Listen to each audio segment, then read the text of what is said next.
If you want to install new speakers inside your car or truck, but you don't know how to wire them, I'm going to show you the easiest way to do it.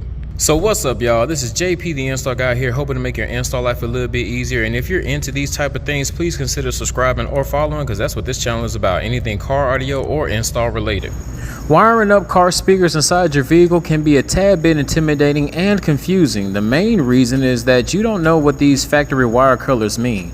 Take this Bose speaker for example. We have a red and green wire on the front of the speaker, but then it goes into this connector, and on the other side there's a tan and a gray wire. Not only that, the wires aren't marked to let you know which one's positive and which one's negative, and the connector from this vehicle will not go directly to the aftermarket car speaker. And that's why brands like Metro Electronics make this part right here. This is a speaker harness. This is specifically the 728104, goes to a Toyota vehicle, and it plugs into the male end of the connector coming from the car, converting those factory wire colors to some aftermarket wire colors, which makes the installation easier. Now the white is going to stand for the positive wire going to your aftermarket speaker, and the black will be for the negative going to your aftermarket speaker. If you look at the terminal ends on your aftermarket speaker, you will notice that there is usually a size difference. This one right here is wide and bigger, and this one right here is going to be a lot thinner. Notice that there's a plus sign over here going towards the bigger terminal and a negative sign over here going towards the smaller terminal. And for that very reason, we have two different size connectors on the end of our speaker harness.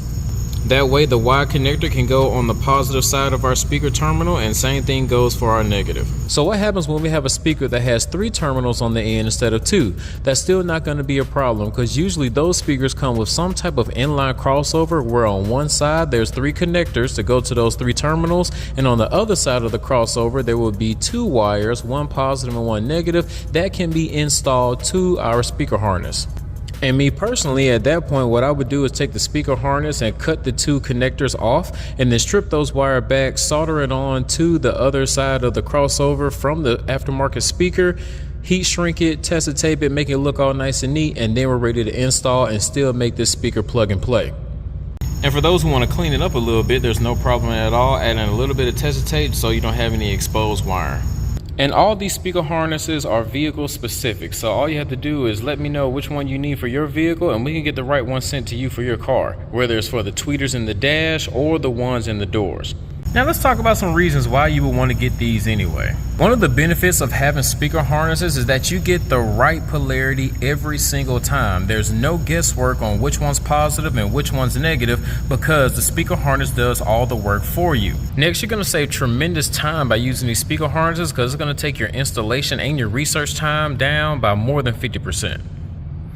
If you don't have a speaker harness, then you need to find out what's going to be positive and what's going to be negative on that specific speaker. So after you already taken the door panel off, you need a tool like this, which is a speaker popper and polarity tester, to find out which wire is going to be positive and negative, so you can make sure that you make the right connection.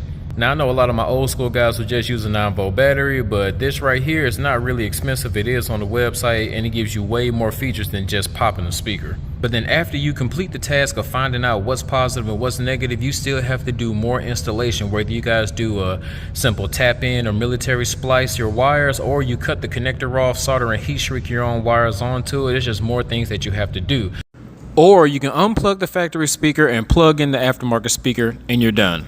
Also, by using these speaker harnesses, we do not have to cut the factory wire harness. So if we ever want to sell or trade our vehicle in, we can install the factory speakers back inside the car and take our investment out and possibly put it inside our next vehicle. Now, if we're going to sell this to an individual, they're probably going to like the fact that there's aftermarket speakers already in there. But if you're going back to the factory, they're not going to give you more money on your trade-in just because you install aftermarket speakers. So give them back their old stuff and keep yours. These speaker harnesses come 2 to a pack, and they're usually less than 20 bucks. So the next time you're about to change speakers inside your vehicle, check and see if they make speaker harnesses for it. That way you save time, money, and a headache. And that's going to be just about it for this video. If you guys find any type of value in this video, please hit that like button. Don't forget to subscribe, share, comment if you want to. Product links for these will be down there in the description on where you can get the speaker harness. Of course, you can always reach out to me to find out which one fits your vehicle, and we'll get that sent to you. At this time, I'd like to thank anybody that chooses to support the channel, whether you guys hit those links in the description to buy your parts, or you guys join the fan subscription or the Patreon, or you hit that super thanks at the bottom of the video. Any of that goes a long way with me, and I greatly appreciate it. So until next time, this your boy JP signing out, telling y'all to keep going, keep growing, and have a blessed day. Peace.